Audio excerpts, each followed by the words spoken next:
Okay, so let's discuss another characteristic of the DRAM, which is the data retention problem. So the DRAM is called DRAM because we need this dynamic refresh, and the dynamic refresh is a result of this data retention problem. So what is the data retention? So the DRAM data cannot be stored there forever because you store the data as a charge on that capacitor. And you know capacitor can only hold the charge for a while if there is any leakage to discharge that capacitor. This is the case for the DRAM. If you look at this 1T1C structure, so here we reverse the capacitor and bitline direction. So now this capacitor is on the right, and the bitline is to the left of this transistor, but it's the same structure as before. So here, this is the storage node, and this is the capacitor. We draw it up. So here, for example, if you store 1, that means you're going to have charge here. And this voltage is VDD of that storage node, Sn. But you cannot hold that charge forever because you will have the discharge leakage path. For example, in the hold mode, the data retention is a problem of the hold mode. Hold means you do nothing, okay? You don't read or you don't write, you just want to hold the data. But the problem here is the data cannot be held for a long time because the charge on this node is going to leak. So you can see that this transistor is a possible leakage path because in the hold mode, okay, the word length is supposed to be 0. This is true because when you do read or write, you turn on the word length. But if you want to hold, then you turn off word length. So word length is 0. And then the bitline is always precharged to be half VDD. Okay. And here you have VDD on the storage node. So this transistor, this is NMOS. This NMOS is off. However, the NMOS VDS here, this is D, this is S, is non-zero. So you have that subthreshold current as subthreshold. If you recall the transistor ADVG log scale, we have this, right? So this is the subthreshold. If this is your threshold, then you have the subthreshold current because the VDS is non-zero, although the transistor is nominally off with the gate voltage 0. But you know, if VDS is non-zero, you still have the subthreshold current. So you have this current to discharge this node. And the additional discharge path is this. Okay. So this is the NMOS transistor, and you know the NMOS transistor, this is N-type doping for the source and drain. And NMOS transistor, you know the substrate is P-type. Okay. So from the drain to body, you have the reversed PN junction. This is a PN junction. And if you recall the PN junctions IV,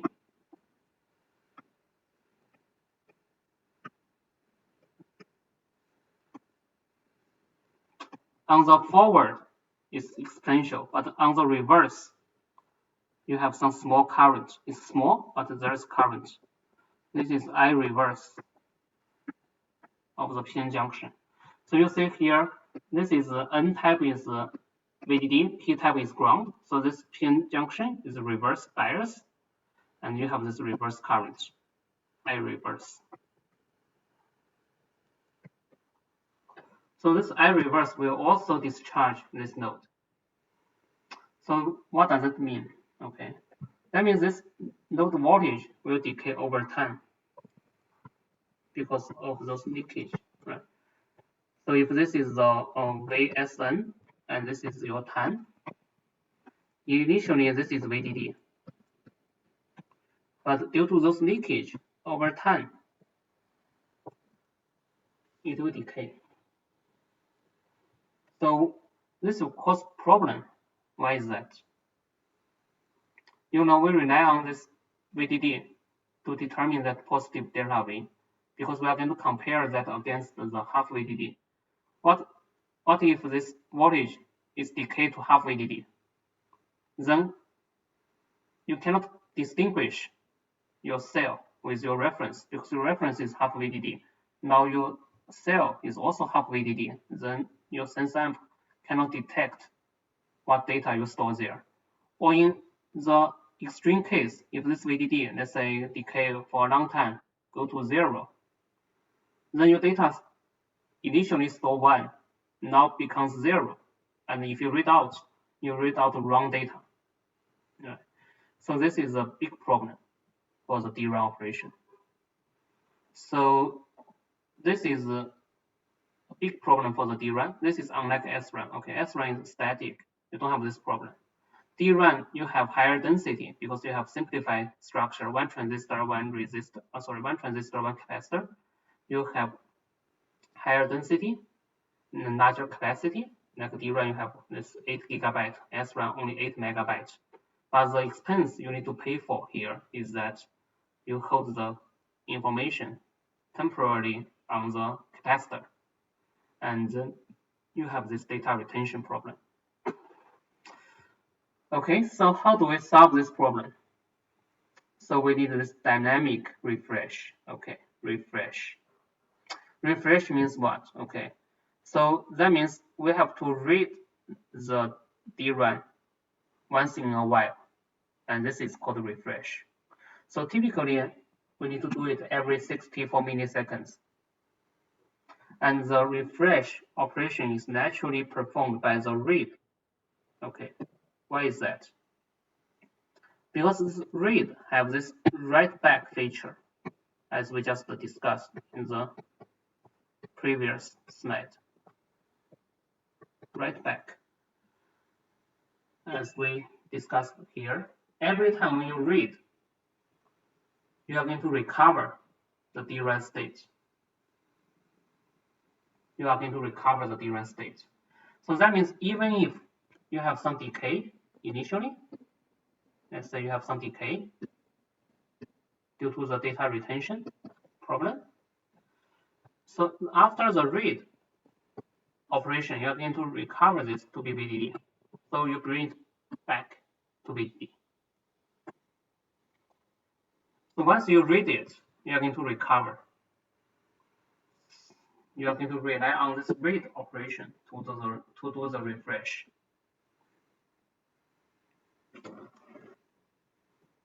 Any questions?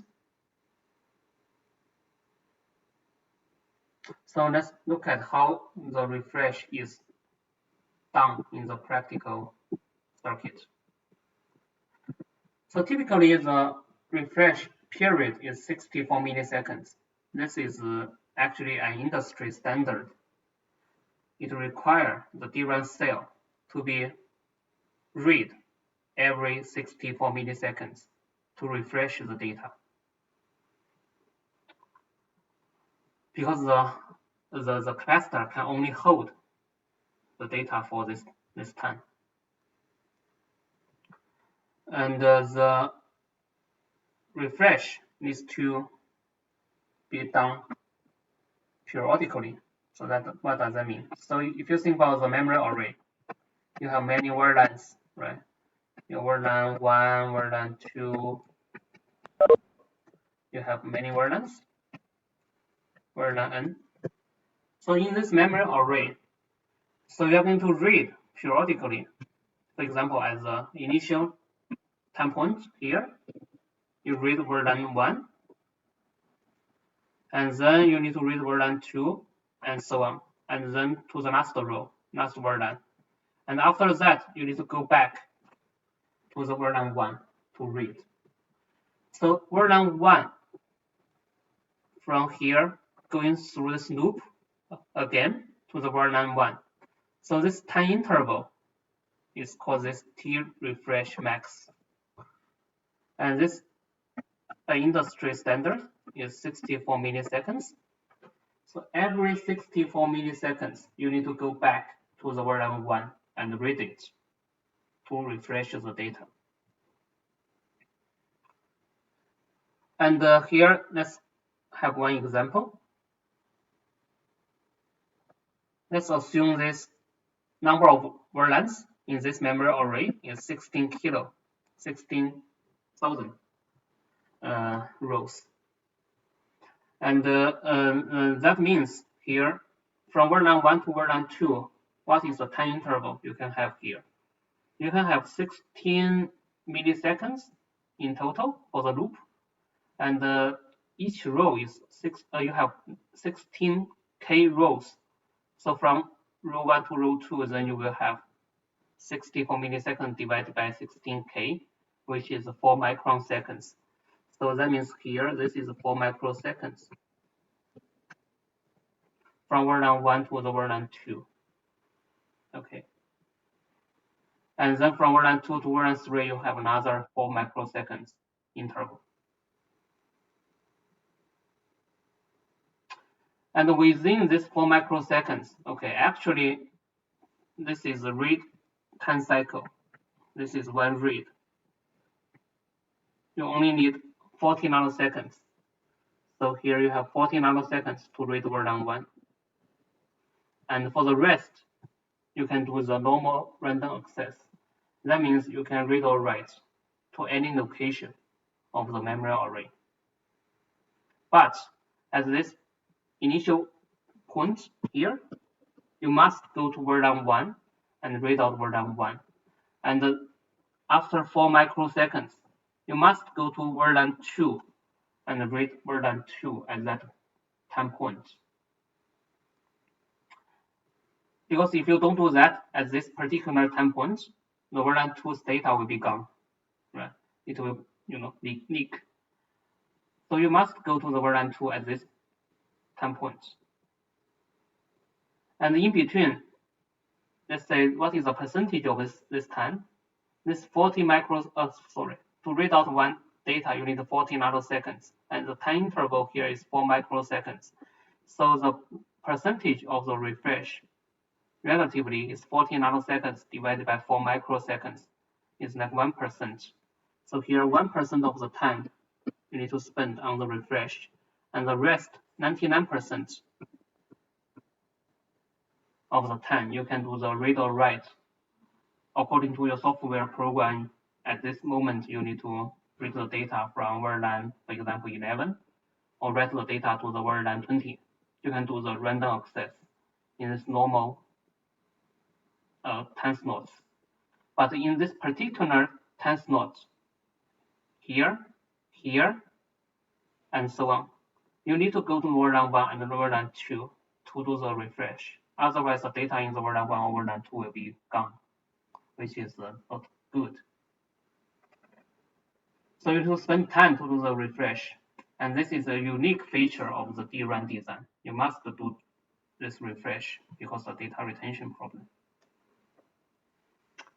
Any questions here on the DRAM?